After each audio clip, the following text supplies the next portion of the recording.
kembali di podcast kita hari ini. Semoga kalian yang sedang mendengarkan dalam keadaan sehat dan bahagia. Sebelumnya, perkenalkan saya Yumi Agusti sebagai host pada kesempatan kali ini. Dan di episode kali ini kita akan membahas topik yang sangat dekat dengan kehidupan sehari-hari, yaitu kekerasan verbal terhadap perempuan, baik yang terjadi secara langsung maupun di media sosial. Kalau mendengar kata kekerasan, mungkin yang langsung terlintas di pikiran kita adalah tindakan fisik. Padahal kenyataannya, banyak perempuan yang setiap hari mengalami kekerasan melalui perkataan. Bentuknya bisa berupa hinaan, ejekan, body shaming, komentar yang merendahkan, hingga pelecehan verbal di media sosial. Yang membuat miris, hal-hal seperti ini sering dianggap biasa. Bahkan tidak jarang pelakunya berdalih, saya cuma bercanda kok. Nah, untuk membahas lebih lanjut tentang masalah ini, saya sudah ditemani oleh narasumber saya. Yang pertama ada Suci Ramadhani, yang kedua ada Kayla, dan ketiga Nakesha. Baik, untuk kali ini kita akan mulai saja ke topik pertama. Kalau berbicara tentang kekerasan verbal terhadap perempuan, sebenarnya apa yang dimaksud dengan kekerasan verbal itu? Kekerasan verbal itu adalah tindakan menyakiti, merendahkan, mempermalukan, atau mengintimidasi perempuan melalui kata-kata. Bahkan bisa bermacam-macam, misalnya mengejek penampilan fisik, menghina kemampuan perempuan, memberikan komentar seksual yang tidak pantas, merendahkan perempuan karena statusnya, atau bahkan mengancam melalui pesan dan tidak pantas. Berarti kalimat seperti perempuan itu tidak cocok jadi pemimpin, atau kamu cantik tapi terlalu gemuk juga termasuk ya? Betul banget. Karena terkadang kalimat-kalimat seperti ini mengandung unsur merendahkan dan dapat mempengaruhi diri pada perempuan. Nah, kalau dari fenomena yang sering terjadi nih, kalau kita lihat di media sosial, perempuan sering menjadi sasaran komentar negatif. Misalnya, ada perempuan yang berprestasi nih ya, tetapi komentar yang muncul justru membahas bentuk tubuhnya, warna kulitnya, dan cara berpakaiannya. Itu gimana ya, Kak? Oh iya, itu sering banget terjadi. Prestasi kadang diabaikan, sementara penampilannya menjadi bahan penilaian. Padahal laki-laki dan perempuan seharusnya sama-sama dihargai berdasarkan kemampuan dan prestasi mereka, bukan hanya dari penampilan fisiknya. Oh, jadi gitu ya, Kak. Saya juga sering nih melihat komentar seperti pasti sukses karena cantik, perempuan kok pulang malam, atau ada juga nih sudah umur segini kapan nikah sih gitu. Mungkin terlihat sederhana, tetapi kalau diterima terus-menerus pasti melelahkan juga ya. Benar banget. Bahkan ada orang yang bahkan tidak sadar kalau komentar seperti itu bisa merusak psikologi. Dan selanjutnya kita ke bagian body shaming nih, Kak. Kan banyak juga tuh, salah satu bentuk kekerasan verbal yang sering dialami perempuan kan ada body shaming kan. Nah, gimana pandangan kakak tentang body shaming itu?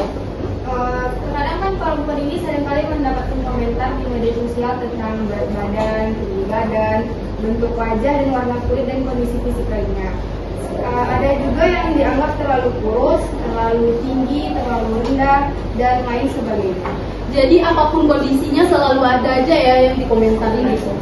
Oh iya, padahal tubuh seorang bukanlah konsumsi publik yang bebas untuk dinilai dan dikritik. Nah, menurut kakak Kayla nih, kenapa media sosial menjadi tempat yang cukup sering digunakan untuk melakukan kekerasan verbal terhadap perempuan, Kak? Menurut pandangan saya, karena media sosial kan memberikan kita ruang bagi siapapun untuk berkomentar. Sayangnya, sebagian orang lebih berani bertindak di balik layar saja. Mereka menulis komentar tersebut yang mungkin tidak akan dibicarakan secara langsung. Oh, jadi gitu ya, Kak. Kadang seseorang juga hanya mengunggah foto atau berbagai pendapat, tetapi langsung mendapatkan ratusan komentar negatif gitu ya, Kak ya? Ya betul banget. Bahkan ada orang yang langsung menutup akun media sosialnya karena tidak sanggup menghadapi komentar-komentar tersebut. Nah, selanjutnya itu dampak bagi perempuannya, Kak. Nah, sekarang kita bahas dampaknya. Banyak orang beranggapan cuma kata-kata, padahal sebenarnya dampaknya cukup besar ya. Ya, itu sangat besar. Kekerasan verbal dapat menyebabkan perempuan kehilangan rasa percaya diri, merasa cemas, stres, bahkan mengalami depresi. Ada perempuan yang menjadi takut untuk berbicara, takut menunjukkan dirinya di media sosial, atau takut mencoba hal-hal karena khawatir mendapatkan komentar yang salah. Oh, berarti luka akibat kata-kata memang tidak terlihat ya kak, tapi nyata dirasakan. Betul sekali. Kadang satu komentar yang sangat menyakitkan itu bisa teringat oleh seseorang itu bertahun lalu. Ya udah. Menurut kakak, kenapa masyarakat perlu lebih peduli terhadap masalah ini? Ya, karena masyarakat menganggap bahwa kekerasan seperti ini sangat biasa. Padahal dampaknya sangat serius bagi yang berdampak. Jadi perubahannya dimulai dari kita sendiri ya kak? Ya, karena dimulai dari kita berbicara, bersanda, dan berkomentar kepada seseorang. Lalu apa yang bisa dilakukan untuk mengurangi kekerasan verbal terhadap perempuan itu kak? Nah, yang pertama itu berpikir sebelum berbicara atau berkomentar. Yang kedua itu menghargai perempuan sebagai individu yang memiliki hak dan martabatnya. Yang ketiga, tidak ikut menyebarkan komentar negatif atau konten yang merendahkan perempuan. Nah, yang terakhir itu berani menegur jika melihat tindakan yang tidak patut. Jadi sesederhana itu ya, memilih kata-kata yang baik pun bisa menjadi langkah pencegahannya. Wah, tidak terasa obrolan kita sudah sampai di penghujung podcast.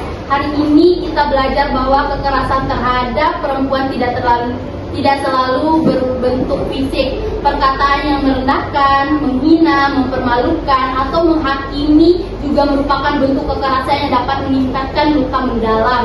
Melalui episode ini, semua kita menjadi lebih bijak dalam berbicara dan menggunakan media sosial.